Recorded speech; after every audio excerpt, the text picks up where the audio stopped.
If you was with us for our first episode with Claire Howarth, Head of the North from Diabetes UK on Better Together, you'll know that these sessions are all about sharing ideas with practical relevance. And if you've missed it, you can catch up on our website, cmthub.co.uk.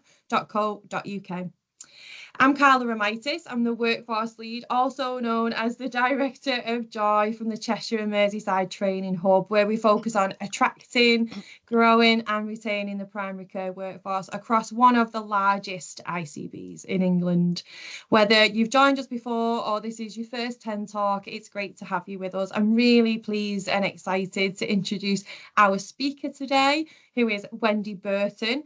Wendy has spent over 40 years in the NHS, starting out as a nurse in the 80s. What a time to be a nurse. Much of this was spent in general practice, and these days Wendy works very busily across the system, helping teams and organisations grow through better culture, leadership and restorative practice. Wendy is the founder of Tafelwyn Coaching and also brings her experience to the NMC advising on fitness to practice panels.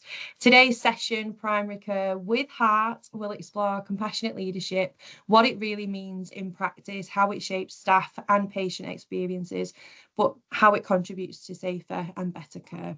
Thanks so much for being with us today, Wendy. Thanks for having me.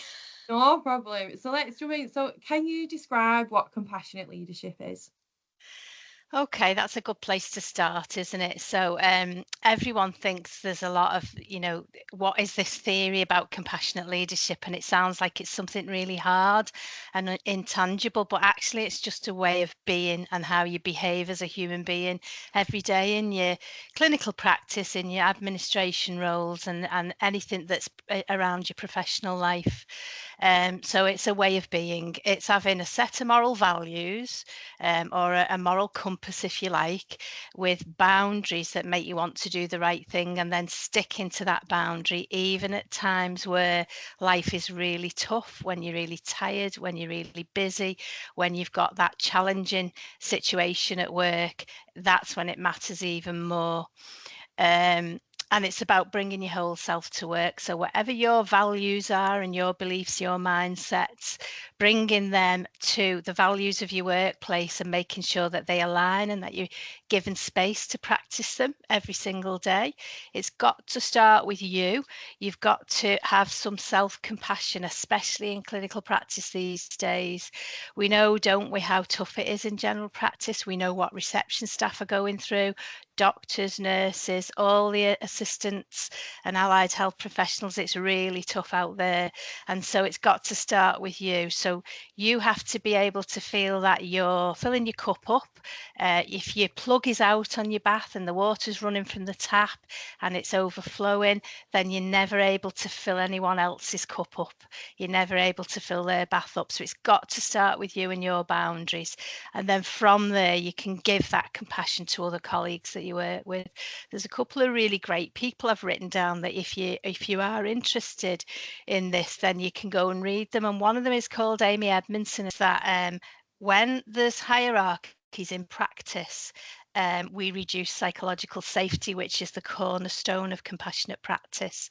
So that's worth reading. And then the other lady is Brené Brown. She's another American, done loads of research. She's done a great book, and she talks about the heart of leadership being connection with your team. And it's all about safety and comfort in that team. And then we've got some King's Fund work that actually has proven with Professor Michael West that in acute trusts, when you have a happy, safe and healthy team that enjoys coming to work, it has a direct impact on mortality rates on that unit. Now, we're in community here, but that may correlate in some way. So it's worth just going and reading about them. And finally, I would just say, what compassionate leadership isn't is being soft, being a pushover, being mumsy or being weak. It's actually at the middle of the wheel on McKinsey that says you can't function without this. So it really is important, even though it feels like it's soft and fluffy. I mean, it's such a powerful way to frame that, really. That's something that's like deeply human, grounded in those values. And obviously one of the most visible ways that we communicate our compassion is through talking, and sometimes we fail to do that. I know I'm a lifelong learner of compassionate leadership myself, but through the ways that we communicate with each other, how important is that? The words, the tones that we use, how does that shape the care we deliver?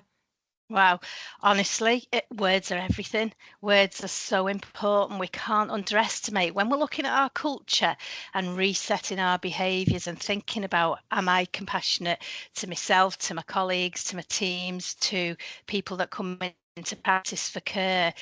Your language is at the bottom of everything. So a couple of years ago, probably about 7 years ago now, I did a master's degree, and my thesis, my dissertation, was on compassion in leadership, and it looked at the use of language. And what we found was that the way you choose language makes a difference to how your team operate. So as a leader, when you're thinking about how you phrase things, that will set the whole way a team responds to something. So if you say things like we're under fire, we're under the cosh, we've been hit hard, that's what I would call siege mentality language. And so what you grow in your team then is a sense that you're under siege. That reduces your resilience as a team, and it puts you on fight back. So you'll start responding from a fight back position rather than a, this is okay, we can do this, we're in it together, the roots are strong. If you use punishing language, so I would call that punitive mentality, then you're going to use words like, why did you do that? Or you've made an error. And in some of the places I've worked at in the past, so I did some time, well, that's the wrong thing to say, but I worked in HM prison in Liverpool. And when incidents and accidents happened there, they used to term the practitioner the perpetrator. And so you can see just by describing you, Carla, as a perpetrator, immediately we're going to start hiding things and not learning from that incident. So that's your punitive mentality. That's really it's so important, isn't it? Like you say, if you're starting off on that absolutely. foot.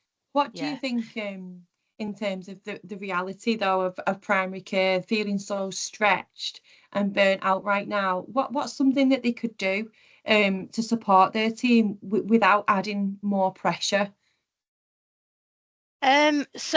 And it is about not adding pressure, isn't it? Because that wouldn't be compassionate, would it? So I think as a leader, if you're working with a team and you're trying to influence for change, you can set daily rituals that are such tiny steps. And then it's a bit like that poem, Little Drops of Water, little grains of sand. Every time you drop a little ritual in, they'll accept it and they'll start making changes. So things like a ritual that has a daily check-in that says, how's everyone feeling today?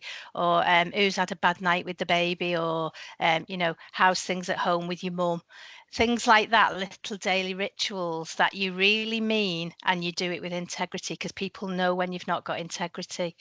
Another good ritual can be a lean waste walk. So if you really like lean and QI, quality improvement, then you can do a waste walk every day. But instead of looking for waste, you can look for someone who looks a bit stressed or a bit uncomfortable on that day, and you can stop and have a meaningful conversation with them. Being available in the eye of the storm, and think about my language there. We've just talked about what language to choose, and immediately I've gone to the eye of a storm. Having worked in practice, I know some days that's what it feels like to you, but being available there, being observant and being inquisitive as a leader. And when I worked at Ashworth, so I did some supporting work from the prison at Ashworth, our nurse leaders there trained a lot in compassionate practice. They could walk onto a unit and say, feels off today, what's going on? And then they could walk around and say, are you okay? Are you okay? What's happening for you? Just being that level of inquisitive can make a difference. And then finally, the other thing is doing coaching in the moment. So as a leader, go and learn foundational coaching, learn about active listening, and learn about rapport and body language and pacing and matching. And then in that moment when something's happening, start your coaching practice immediately. Do it out loud and role model what good behavior looks like. And that's how you can put these little tiny changes in a moment at a time. That's fantastic. Wendy, can you believe that's 10 minutes that we've been talking No. already? But what stood out for me is that it's just not a nice to have. This is essential for care. This is essential for making people feel confident in the workplace. We're now going to stop recording and we're going to move to the Q&A part of the session.